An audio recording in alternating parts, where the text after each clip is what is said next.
মিষ্টি ভাষী কণ্ঠের কথাগুলো শুনলেন। ডক্টর মিজানুর মাজারে হুজুর একটা জিনিস এটা বলতে হবে।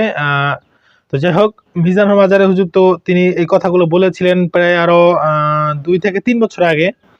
তো সেই কথাগুলো বর্তমানে এখন তিনি মানে বর্তমানের সাথে মিল খাচ্ছে। অর্থাৎ আল্লামা দেলোয়ার সাঈদী হুজুর তিনি চলে গেছেন। তো তার মানে চলে যাওয়াতে এখন গোটা পৃথিবী এখন শোকাহত। আর এই দেলোয়ার সাঈদী হুজুরকে নিয়ে যে আগে কথা বলেছিল সেই কথাগুলোর সাথে এখন ডক্টর মিজানুর মাজারে হুজুরের সাথে মিল খাচ্ছে। তো এবার আসি মূল প্রসঙ্গে, যে আল্লামা দেলোয়ার সাঈদী হুজুর একে নিয়ে মানে আল্লামা দেলোয়ার সাঈদী হুজুর যেদিন মারা গিয়েছে সেদিন থেকে মোটামুটি অনেক আলোচনা সমালোচনা হচ্ছে। কেউ বলতেছে স্বাভাবিক মৃত্যু, কেউ বলতেছে তাকে বালিশ চাপা দিয়ে হত্যা করা হয়েছে, অধিকাংশ মানুষ বলতেছে বিষ পান করে হত্যা করা হয়েছে। আসলে সঠিক তথ্য কোনটা এটা কেউই জানে না। ঠিক আছে, যদি মারা হয়ে থাকে তাহলে তো অবশ্যই তাদের কাছে ভিডিও ফুটেজ আছে বা প্রমাণ আছে।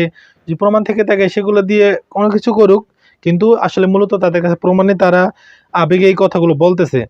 ঠিক আছে, এখন একদল আবার বলবে তো মিয়া তুমি আবার যে বকবক করতেছো যে মারে নাই, এটার প্রমাণ দাও ভাই, বা এটার প্রমাণ এই যে সারা দুনিয়ার মানুষই প্রমাণ। কেন দুনিয়ার মানুষ প্রমাণ?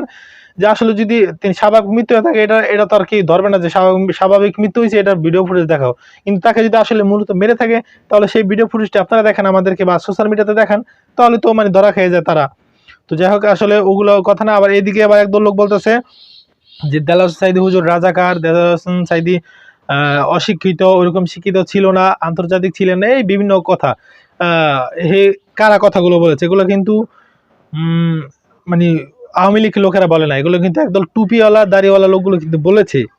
টুপিওয়ালা দাড়িওয়ালা আমি গত 2 দিন আগে, আমার গত 2 দিন আগে আমার চ্যানেলে ভিডিও দেওয়া আছে, আপনারা চাইলে দেখে আসতে পারেন। গত 2 দিন আগে একজন বড় দাড়ি বিশাল লম্বা টুপি দেখা যায় জামাত ইসলামের লোকে, অথচ সেই লোকটায় দেলোয়ার সাঈদী হুজুর সম্পর্কে যেই কথাগুলো বলেছে এগুলো কোনো শোনার মতো কোনো কথাই না।